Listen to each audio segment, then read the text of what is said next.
and so she gave me a little poem by Emily Dickinson. And it says, fame is the bee. It has a song, it has a sting, too, it has a wing. I think I've heard the song, I know I've felt the sting.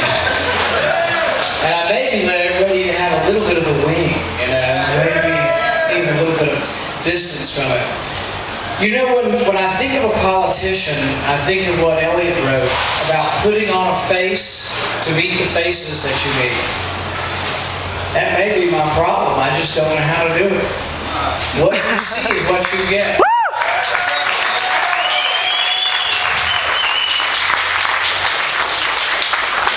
Many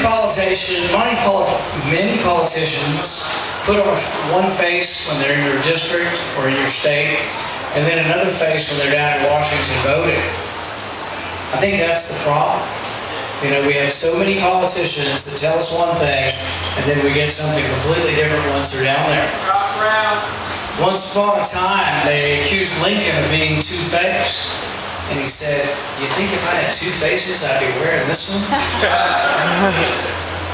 The problem really is, and I think you see it, you see Congress with about a 16 to 20% approval rate. And that isn't without, quite a bit of trying.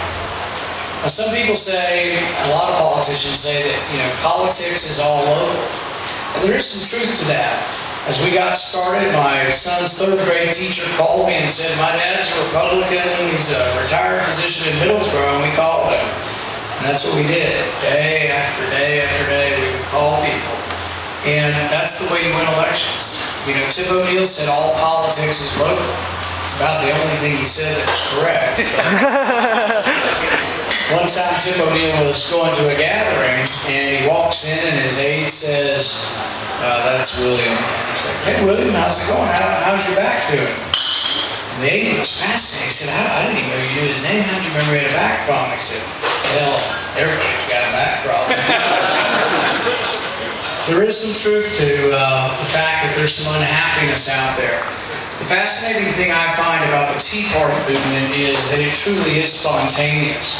In the beginning, they said, it was started by some famous person or a news network, or this and that. But the truth of the matter is there's probably 20 different Tea Party organizations by city in Kentucky that don't even talk to each other. There's two of them in Louisville. They don't necessarily like each other. Basically, the Tea Party in Kentucky is open mic night. It's the actual redress of your grievances. You hear that term? That's what the Tea Party is. People show up and they speak out. But the interesting thing about it is that's what's wrong with the two-party system, is that there has been no venue for speaking out. And that's why the great popularity of this. People are unhappy with what they're getting out of Washington, but you show up at a Republican meeting or a Democrat meeting, nobody really cares. They want you to get stuff envelopes, but they don't care what your opinion is about the way government should be. I think there's also a certain imminence to what's going on.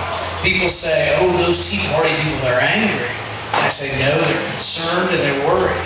They're worried about their kids and their grandkids' future, and that we're spending our way into oblivion. But there's also more of an imminence than that. They're worried that we could destroy the currency by having such a massive debt that we spend our way out of it by printing so much money that we destroy the value of the currency. Some will remember in 1923 the pictures of wheelbarrows full of money. And the money became so worthless that they would burn it for fuel. The workers demanded to be paid twice a day because it knew it was worth something, it was worth half as much by 5 o'clock. That can happen in a civilized country. In Germany, it led to Hitler. Hitler was basically elected in his first election. But he was elected because there was chaos, and you got a strong leader who said, give me your liberty, and I'll give you security. Many of you remember the Franklin quote. It said, you give us your liberty for security, and you'll have neither. That is the danger. There are also other dangers. In the midst of chaos, when Hitler arose, he decided that he would vilify a certain group of people, a certain ethnic group, and say, these people caused it. I think that danger exists anytime you get to the point where there's such chaos that it has to be someone's fault. It's never the politician's fault, but it's Joe's fault, or Sam's fault, or her fault, or his fault. And in that blame, in that chaos, there are great dangers. I hope we won't have that.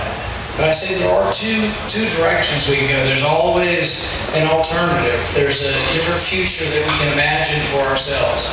One future is quite bleak, and that's a future where we just